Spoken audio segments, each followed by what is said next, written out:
ನಾನಿವತ್ತು ನಿಮಗೆ ಆರೋಗ್ಯಕ್ಕೆ ಸಂಬಂಧಿಸಿದ ಕೆಲವು ಉಪಯುಕ್ತವಾದ ಮಾಹಿತಿಯನ್ನು ನೀಡಲಿದ್ದೇನೆ. ಇದನ್ನು ನೀವು ಮನೆಯಲ್ಲಿಯೇ ಮಾಡಬಹುದು. ಮೊದಲನೇದಾಗಿ, ಈ ಥೈರಾಯ್ಡ್ ಸಮಸ್ಯೆ ಅಂತೂ ಇತ್ತೀಚಿನ ದಿನಗಳಲ್ಲಿ ಎಲ್ಲರಲ್ಲೂ ಹೆಚ್ಚಾಗಿದೆ.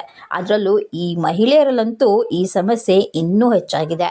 ಇದನ್ನು ನೀವು ಆಸ್ಪತ್ರೆಗೆ ಹೋಗದೆ ಮನೆಯಲ್ಲಿಯೇ ಹೇಗೆ ಗುಣಪಡಿಸಿಕೊಳ್ಬೋದು ಅನ್ನೋದಕ್ಕೆ ಇಲ್ಲಿದೆ ಒಂದು ಸರಳ ಮಾಹಿತಿ. ನೀವು ಮಾಡಬೇಕಾಗಿರೋದು ಇಷ್ಟೇ: ಒಂದು ಬೀಟ್ರೂಟ್ ತಗೊಳ್ಳಿ, ಒಂದು ಕ್ಯಾರೆಟು, ಮತ್ತು ಒಂದು ಆ್ಯಪಲ್ ಹಾಗೂ ಸ್ವಲ್ಪ ಶುಂಠಿ, ಪೈನಾಪಲ್ ಇವೆಲ್ಲವನ್ನು ಮಿಶ್ರಣ ಮಾಡಿ ಕುಡಿದ್ಬಿಡಿ. ನಿಮ್ಮಲ್ಲಿರುವ ಥೈರಾಯ್ಡ್ ಸಮಸ್ಯೆ ಖಂಡಿತವಾಗಿಯೂ ಹೋಗುತ್ತದೆ. ಇನ್ನು ಈ ಹಲ್ಲುನೋವು ಯಾರಿಗಿರಲ್ಲ ಹೇಳಿ? ಇದು ಬಂತೆಂದರೆ ಜೀವವೇ ಹೋದ ಹಾಗೆ ಆಗುತ್ತದೆ. ಇದಕ್ಕೆ ಒಂದು ಸಿಂಪಲ್ ಮನೆಮದ್ದು ಏನಪ್ಪ ಅಂದರೆ, ಲವಂಗದ ಎಣ್ಣೆಗೆ ಹತ್ತಿಯನ್ನು ಅದ್ದಿ ನೋವಿರುವ ಜಾಗಕ್ಕೆ ಇಟ್ಬಿಡಿ. ಇದರಿಂದ ನಿಮ್ಮ ಹಲ್ಲು ನೋವು ಆದಷ್ಟು ಬೇಗ ಮಾಯವಾಗುತ್ತದೆ. ಸ್ನೇಹಿತರೆ, ನಿಮಗೆ ಈ ಮಾಹಿತಿ ಇಷ್ಟವಾದರೆ ನಿಮ್ಮ ಕುಟುಂಬದವರು, ಫ್ರೆಂಡ್ಸ್ ಎಲ್ಲರಿಗೂ ಶೇರ್ ಮಾಡಿ. ಆದರೆ ಫಾಲೋ ಮಾಡೋದನ್ನು ಮರಿಬೇಡಿ.